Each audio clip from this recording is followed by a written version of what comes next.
va finir par le dernier comics que j'ai emprunté à Jules, c'est Foxboy de Laurent Lefebvre, Original Comics. Laurent Lefebvre. Lefebvre, avec E. Alors là, c'est un comics 100% français, qui est édité chez Delcourt. Plus que ça, 100% breton. 100% breton en plus, tu vois, ça vient de chez moi. Enfin, je suis angevin d'origine, mais j'ai vécu très longtemps à Nantes. Et pour les rageux qui disent que Nantes n'est pas en Bretagne, on s'explique en commentaire. T'as vu comment je parle comme les Jens? C'est ouf, hein. Waouh. Premier commentaire, c'est ça. Pour moi, j'y ai trouvé énormément de fraîcheur. Alors, par rapport à ce que je viens de dire, le fait que ce soit 100% français, et même plus que ça, 100% breton, mais la fraîcheur dans les dessins, la fraîcheur dans comment il amène l'histoire, parce qu'en fait, on a affaire à un garçon, un adolescent de 17 ans, je crois, il a.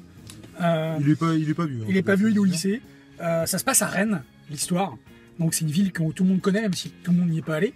Moi, je connais Rennes parce que j'ai habité à côté pendant longtemps, donc j'y suis allé quelques fois, surtout dans les endroits qui sont décrits dans le tome 1 de Foxboy.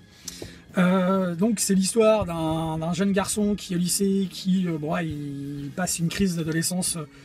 Il est limite raciste, limite il a limite des idées un peu extrêmes, et il est fan d'un comics qui s'appelle Foxman, c'est ça, hein. Ouais. Si je me trompe. Et il y a un petit côté fantastique qui arrive parce qu'il va à une fête foraine à Rennes, sur les bords de la Vilaine. C'est une île, c'est un fleuve à la Vilaine, hein, pour ceux qui ne connaissent pas, qui ne savent pas. C'est pas une dame. Donc et puis il se retrouve à rentrer dans la shopping d'un... C'est un voyant, c'est quoi? C'est... Excuse-moi, je rebondis sur ce que tu disais, mais enfin, je sais pas si on voit là, mais voilà, il a des idées un peu. Voilà, c'est un peu nationaliste. C'est un peu nationaliste. Justement, on en parlait tout à l'heure avant la vidéo. On en parlait en disant que c'était intéressant qu'on ait un personnage qui soit introduit, qui ait ces valeurs-là, parce que normalement dans les comics, les héros, ils sont valeureux. D'introduire un personnage qui peut être antipathique. Exactement. Qui à la base, il l'est antipathique. On a envie, mais il les claque au début. Et c'est bizarre de dire ça, mais c'est très cool au final de pas avoir le personnage lisse dont on a l'habitude, un Steve Rogers avec l'arrêt sur le côté, qui va défendre la veuve et l'orphelin, en tout cas dès le début du premier tome. Et c'est très intelligent, parce qu'en partant de loin, la construction va être d'autant plus intéressante. Donc là, il n'y a pas de secret, hein, ce tome, il raconte la naissance de Foxboy. On a un petit côté psychologique, justement, on vient d'en parler avec le personnage d'adolescent. Ouais. On a, moi, ce qui m'a plu, et ce qui t'a plu aussi à Jules, ce qui t'a plu toi, Jules, c'est aussi les dessins. Les dessins. Bah ouais. En fait, je pense que c'est le point fort de ce comics, c'est les dessins. Oui, parce qu'en soi, le scénario est pas non plus. Il casse pas trop pattes à canard, comme on dit. Mais c'est un bel hommage aux comics de super-héros. Et on a la patte de Laurent Lefebvre. Bah, carrément. En plus, il fait le scénario, il fait le dessin. Non, puis alors Laurent Lefebvre, c'est un cas aussi à part, hein, franchement. Ah oui, super, puis, quoi. Je pense que rien que pour tout ça, tout ce qu'on a dit, les dessins, le fait qu'il soit autodidacte en plus, qu'il soit breton, et que c'est un mec. Comme si breton c'était une valeur ajoutée. Non, mais oui, je pense. Ah non. T'es français. Il est de l'Ouest de la France. Putain, en plus, t'es breton. Et voilà. Et les dessins sont superbes. Ça se passe en France en plus, puis, donc on est vraiment, enfin, il slalom entre la BD franco-belge franchouillarde qu'on a l'habitude de voir. La disposition des cases, c'est typique du comics. Et voilà, c'est ça. Et comics, enfin voilà quoi. Je veux dire, le mec a un costume de renard avec une bombe aérosol sur le côté. Enfin, franchement, non, ça le fait. Ça le fait, ouais. C'est une fraîcheur. Je trouve que ça met plein de fraîcheur, pardon, au même titre que Black Hammer. Pour d'autres raisons, mais Foxboy de Lefebvre, c'est plein de fraîcheur, c'est talentueux, on se fait pas chier quand on lit le comics. C'est clair. Et ça, encore une fois, ça passe vite. Je pense que j'ai pas lu le tome 2, donc le tome 2 je vais le lire là, je l'ai emprunté, mais je sais pas, je m'avance. Hein. Vous écoutez bien. Je pense que ça va faire date aussi, au même titre que Black Hammer, en France en tout cas. Alors, pas chez Delcourt. Pas chez Delcourt, parce qu'il a changé d'éditeur. Il se barre de chez Delcourt. Mais ça va faire date en France parce que c'est français, c'est un comics. C'est français. C'est quand même bien écrit, mine de rien, même si ça reste très classique. C'est bien dessiné, c'est même plus que bien dessiné. C'est clair. Et je pense... on n'a pas parlé de ses commissions. Et alors, les commissions, je vous en mettrai 2-3 là aussi. Le mec, bon, ok, comics, ok, d'accord, BD, d'accord, parce qu'il a fait d'autres trucs avec William, mince, la BD m'échappe. Ah, il a fait une BD aussi. Et en fait, tous ces personnages se rencontrent. Il y a un personnage de la BD qu'on rencontre dans le comics. Enfin bref, tout est connecté, quoi. Et les cognitions de ce mec, mais c'est un truc de ouf. Oh, mais c'est hallucinant. Le mec dessine et peint au Posca. Enfin, c'est vraiment... je suis fan de ce mec.